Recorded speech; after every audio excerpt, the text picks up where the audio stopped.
Mapagpalang araw po sa atin lahat. Mami-Min nilike ang mga litrato ni Daniel Padilla kasama ang mga kaibigan niya nakuha sa isang bar sa Tomas Morato. Ikinagulat ng mga netizens ang pag-like ng mami ni Kathryn Bernardo sa isang post ng vlogger sa Instagram.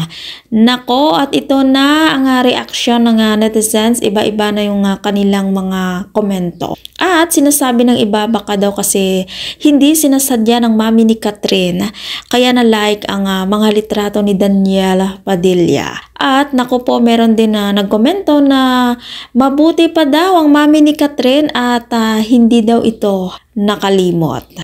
At naku naman, baka daw na-miss lang ni Mami Min si Daniel. Syempre matagal din naman yung pinagsamahan ng Katniel.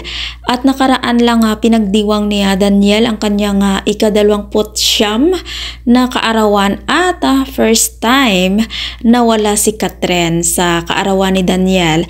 At syempre naman nalulungkot ang mga Katniel fans dahil dito at ayan na, napamura na lang si Daniel dahil wala si Kathryn. Char! Baka magulat na lang ang Kat din sa isang araw si Kathryn na mismo ang mag-like sa post ni Daniel. Naku po, nako, baka may magalit na naman dyan, char.